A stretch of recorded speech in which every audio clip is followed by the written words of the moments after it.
The gaunt mother lying on the bed seems to be just sleeping. However, her face is drained of blood, looking unnaturally pale, almost like a mannequin.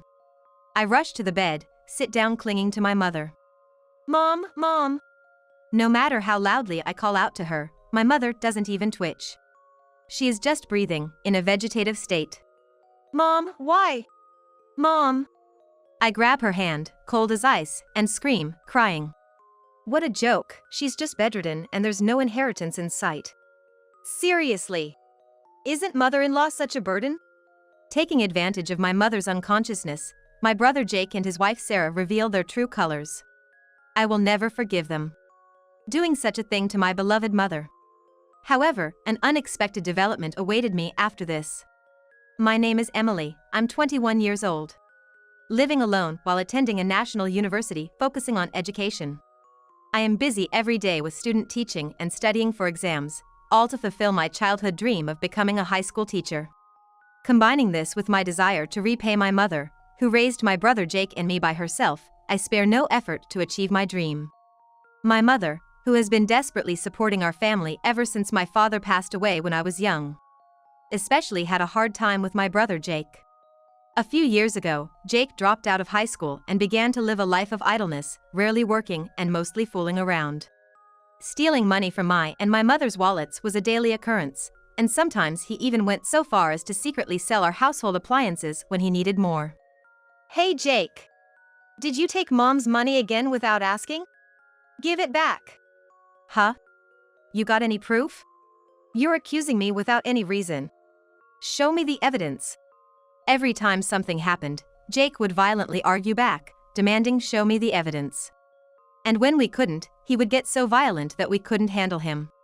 However, even when we actually had evidence, my mother and I were too afraid of Jake's violent outbursts to do anything. One day, when I was fed up with Jake's behavior, the phone rang throughout the house, and my mother, who was cooking dinner in the kitchen, frantically picked up the receiver. "Hello?" I could hear my mother's usual cheerful response.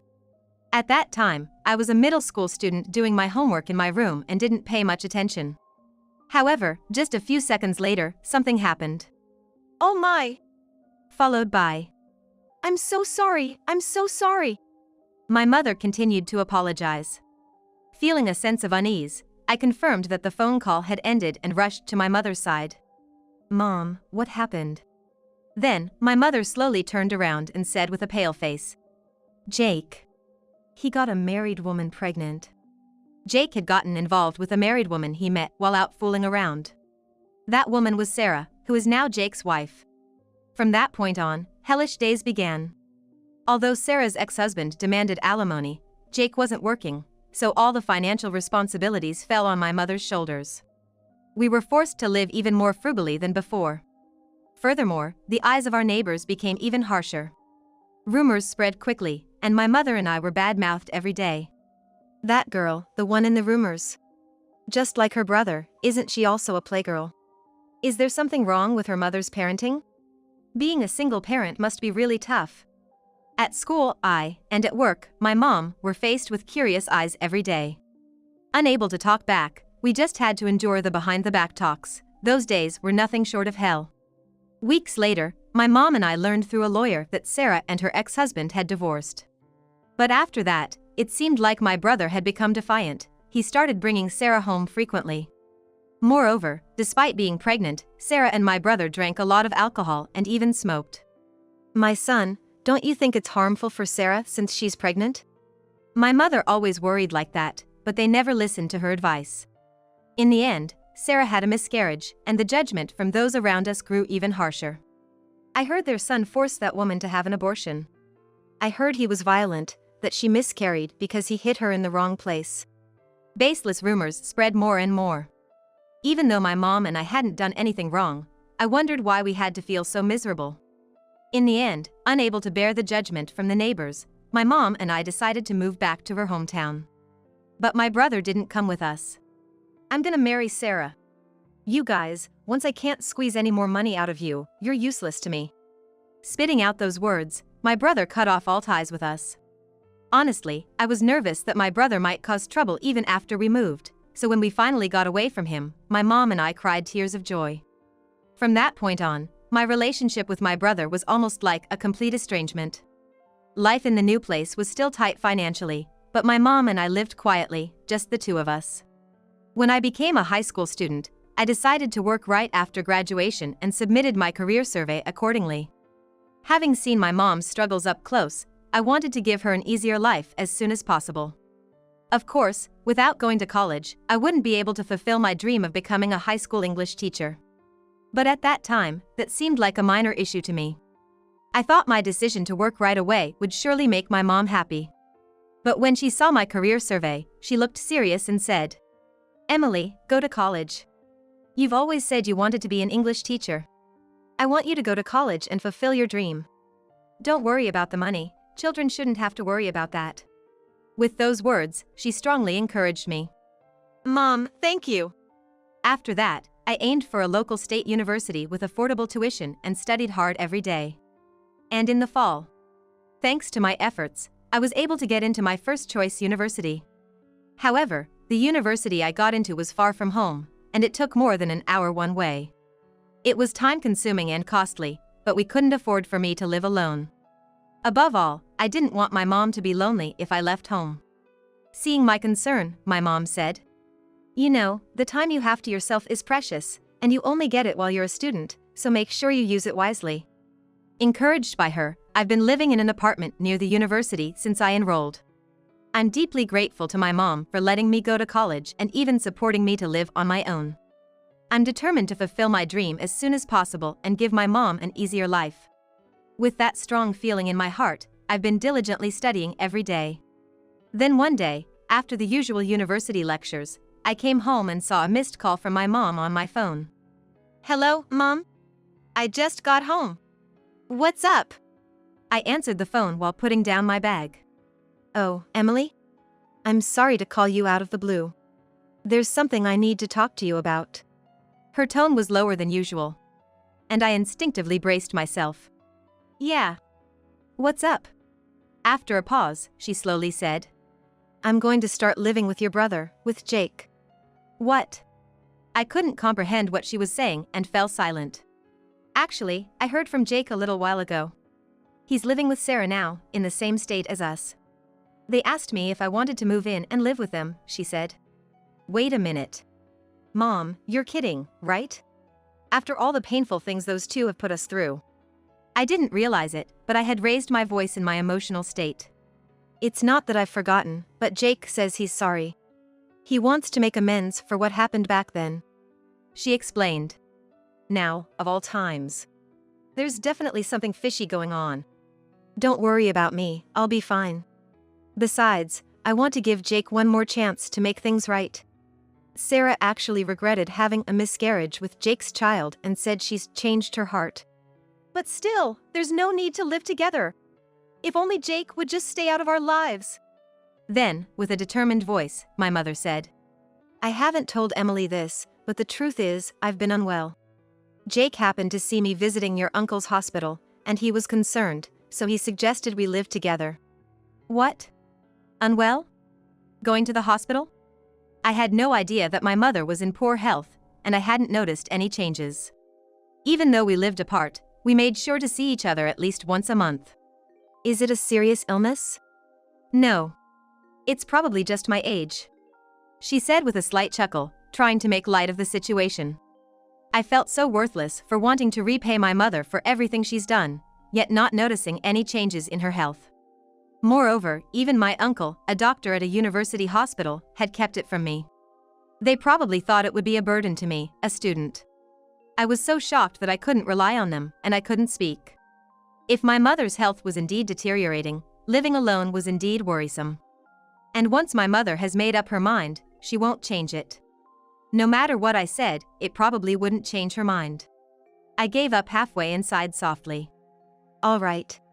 But you have to promise to consult with me immediately if anything happens. You have to." "Yes. I promise." And so, the living arrangement with my mother, Jake, and Sarah began. It had been about a month since my mother, Jake, and Sarah started living together. I was in the middle of a busy semester at university, spending my entire day studying. Additionally, several employees at my part-time job had quit, so I was extremely busy juggling school and work. I hadn't met Jake and Sarah yet. I wanted to meet them before they started living with my mother, but seeing how busy I was, my mother insisted, "Don't push yourself." She frequently contacted me, telling me how kind Jake and Sarah had become. Jake has really changed. He even brought me a cake on his way home from work the other day. Sarah is really good at household chores. She insists that I don't have to do anything. I feel like I'm taking advantage of them. Every time I heard my mother's happy voice, I felt relieved. I still couldn't forgive my brother, Jake. But no matter what kind of person he was still her child. Maybe she's just happy to rebuild her relationship with her son after a falling out. If my mother is happy, then that's all that matters, I thought, starting to accept their living arrangement. However, an incident occurred after 3 months had passed. I finally found a break in my studies and was able to make time for just one day. I contacted my mother, and she suggested, "Let's have lunch at that cafe we used to go to all the time." I was looking forward to that day. But on the day of our meeting, something unexpected happened. I arrived at the cafe for our meetup and looked for my mother, who had arrived earlier. I scanned the interior of the cafe, but couldn't find anyone who looked like her. Then, I saw a woman waving at me from a seat in the back of the cafe. Mom. I was about to wave back when I froze. The mother sitting there was shockingly thinner than she had been just 3 months ago. What happened, Mom? I was so shocked that I forgot to sit down. Her shoulders were noticeably narrower, and her cheeks were hollow. "Long time no see, Emily. How've you been?" "Never mind about me. What happened to you? You've lost so much weight. Did Jake and Sarah do something to you?" I grabbed my mother's shoulder and questioned her. Suddenly grasping her shoulder, I was shocked at how thin it was, worried it might just break. Actually, a little while ago, Jake and Sarah's attitudes started changing. At first, they just pushed the household chores onto me, but gradually, they began reducing the amount of food they gave me. I've been moving around without eating, so I've lost a bit of weight, my mother said with a downcast smile. Seeing my mother's drastically changed appearance, sadness welled up inside me. But even more than that, anger and hatred towards my brother and his wife surged within me. I couldn't forgive them. Is Jake trying to steal our mom's happiness again? "Mom, let's go see Jake and Sarah right now. I'll talk to them directly. Why don't you come live with me? I'll work more hours, so don't worry about anything." My mother gently placed her index finger on my mouth, stopping my emotional outburst. "Emily, it's okay. I'm all right, so I just need you to wait another week," she said in an unusually calm tone, which made me involuntarily close my mouth. In the end, I couldn't meet with Jake and Sarah that day. Yet, the clear anger towards them inside me did not subside. I returned home alone, and without turning on the light in my room, I collapsed onto my bed and broke down in tears. Why? Why can't I ever be of any help to Mom? Surely my mom is worried about me because I'm a student and can't move as freely as I'd like. But more than anything, I was just furious with myself for being so powerless and not being able to help my mom. Exactly 1 week later, something happened. I returned home from university as usual, and was about to start preparing dinner when I received a call from an unknown number. "Hello. Emily, is that you?" It was my uncle's voice. "Uncle? Is this number? Are you calling from a hospital?" Ignoring my question, my uncle said in a quiet voice. "Stay calm and listen to me. Your mom, she's been in a traffic accident." The moment I heard those words, I felt as if time had stopped. "Mom, in an accident? Uncle, you're kidding, right?" I tried to play it off with a joking tone. But my voice was unmistakably shaking. "Actually, today was your mom's day to go to the hospital. She must have been feeling unwell. She stumbled onto a crosswalk at a red light. She's been diagnosed with malnutrition recently, and that must have affected her. Then a car hit her. Fortunately, her life is not in danger, but she hasn't regained consciousness." "No, that can't be." "Anyway, she's now at my university hospital. She might not wake up again. You should be prepared." With trembling hands, I hung up the phone. Grabbing my bag that had fallen on the floor, I rushed out of the house. "Mom, please be okay." "Uncle! How's Mom?" When I arrived at the hospital, my uncle, who was waiting at the entrance, immediately took me to her room. My emaciated mother was lying on the bed, seemingly just asleep. But her face was pale, as if drained of blood, looking almost like a mannequin. I rushed to the bed, sat down, and clung to her. "Mom, Mom!" No matter how loudly I called out to her, she didn't move a muscle. She was in a vegetative state, only breathing. "Mom, why? Mom!" Holding my mother's ice-cold hand, I cried and screamed. Then, I heard the sound of the hospital room door sliding open and footsteps entering the room. At the same time, I heard two familiar voices that reached my ears. "What's this? Just a bedridden patient and no inheritance. Now she's just a burden." Really though? I was hoping the inheritance would come through quickly. "Mother-in-law, isn't this too much trouble?" The voices I heard right behind me belonged to my brother, Jake, and his wife, Sarah. I recognized them immediately, without even having to turn around. I had heard their voices more than enough when I lived with my brother. It was the voice of my brother, who used to steal money from me and our mom and then go on a rampage. It was the voice of Sarah, who didn't care about me and my mom at all, made a baby with my brother, and even had the nerve to move into our house. I could never forget. I was visiting Uncle at the hospital, and I heard that Mom's not gonna last much longer. I was nice to her, thinking the inheritance was coming, and now she's in a vegetative state. She's repaying kindness with ingratitude. I thought mother-in-law had hidden my father-in-law's inheritance, so I was excited thinking a big sum might come our way. What a letdown. Really, we were just wasting our kindness. Even Uncle couldn't take it anymore and shouted, "Hey! Show some respect." Inheritance. We don't need to be talking about that right now. And to begin with, Mom started getting shaky because you guys skipped her meals. She might have had an accident because of that. You deceived Mom out of greed for the inheritance.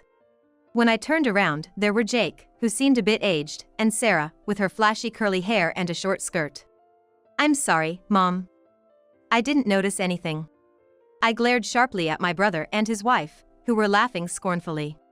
"Everything is a mess because of you, always has been, always will be. Never show your faces to us again." My brother and his wife shuddered as I yelled at them with a ferocious look. I got it. There's no point in staying here with Mom anymore, it's just costing money. We were after the inheritance from the start. If there's no money coming in, there's no point in living with her." In his panic, Jake spoke in an unusually loud voice. "Even before we got married, I lived with Mom and Emily to steal their money. Mom didn't notice, naive as she is. I've been stealing money from Mom's purse even now. And I've sold almost all of her expensive-looking jewelry, but she hasn't noticed a thing. By the way, Emily, you left your mom alone, too. Aren't you just as guilty?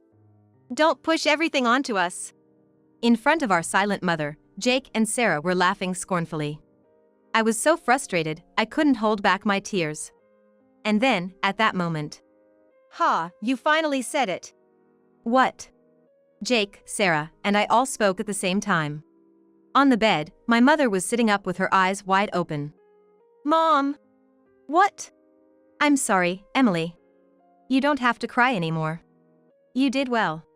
My mother smiled energetically and exchanged glances with Uncle. "What do you mean? Mom, weren't you in a car accident and unconscious?" "Actually, this was all a plan that your uncle and I came up with." Then, Uncle, who had been silent until now, spoke up. "Sorry, Emily.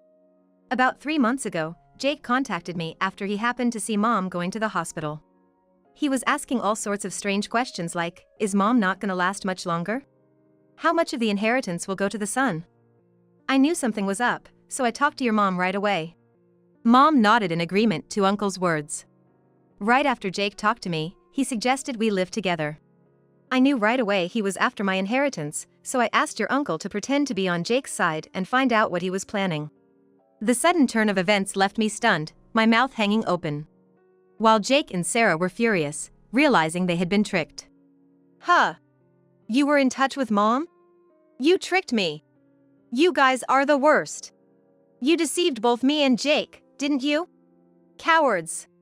As my brother and his wife turned beet red and screamed their heads off, Mom shouted back.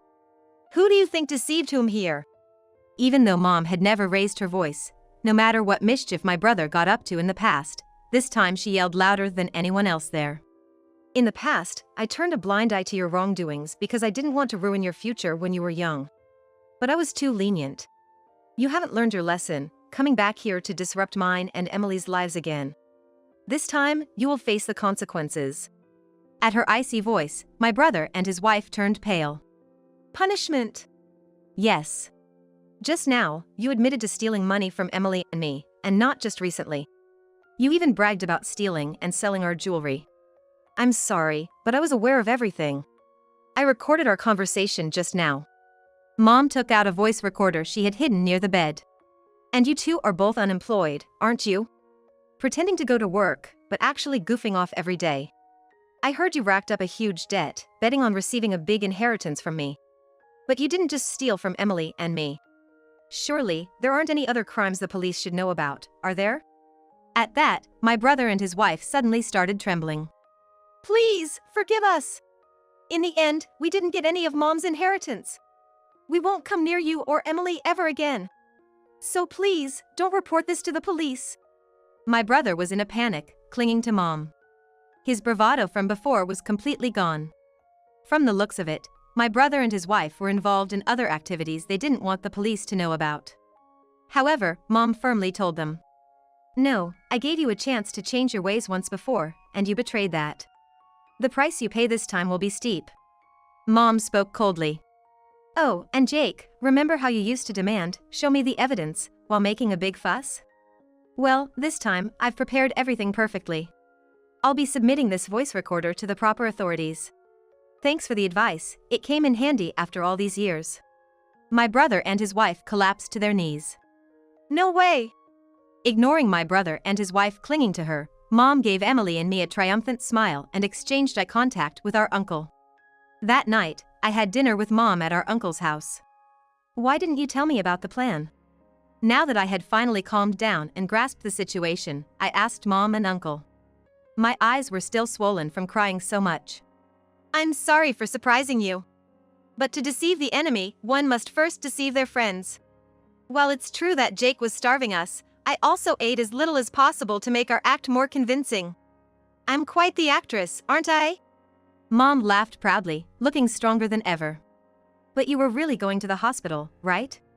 Is your health, your illness okay? Jake said that you didn't have much longer to live. Is that true?" As I asked, teary-eyed again, Mom and Uncle looked at each other and burst into laughter. "Oh dear, the hospital I was going to was the orthopedic department at the university hospital. I had terrible back pain, and my brother recommended a good doctor there. After about a month of visits, I was completely healed." Jake only saw his sister going into the hospital, so he didn't know which department she was visiting. As for saying she didn't have long to live, we did tell a little white lie. Recently, we've had her come to the hospital for the sake of camouflage and information exchange. Hearing their nonchalant answers, all the tension left my body. Mom wasn't sick. She would be with us for a long time to come. I'm so relieved. I haven't been able to repay you for everything yet, Mom. Relieved, I broke down and started crying again. Today, my tear ducts seemed to be on overdrive. I'm sorry for putting you through this, Emily. But all I want is for you to be happy and healthy. Mom hugged me tenderly as I cried like a child. Later on, Mom and Uncle submitted the voice recorder to the police. Since they had already consulted a lawyer, it seemed that we were going to get all of the stolen money and the money from the sold jewelry back from my brother and his wife. Of course, we made them pay everything in one lump sum. By the way, my brother and his wife, who had quit their jobs and were living off a huge debt while waiting for an inheritance, would now be chased for repayments on that debt as well. Moreover, it turned out they had been involved in setting up honey traps and fraudulent schemes. Once they became targets of a police investigation, they were quickly caught. Since then, I have no idea what kind of life my brother and his wife have been leading. A few months later, as the weather gradually warmed up, I was enjoying my peaceful days when I got a call from Mom. Emily, after the university graduation ceremony next week, do you want to go out to eat with Uncle and the three of us? I'm happy, but is it really okay? It's fine. He said he wants to celebrate with us. After all, Emily, you're going to be a high school teacher starting this fall, Something you've always wanted. Yeah. I'm happy, thank you. And so, once again, happy everyday life returned to us. From now on, I intend to slowly repay the favor, supporting each other with my mother.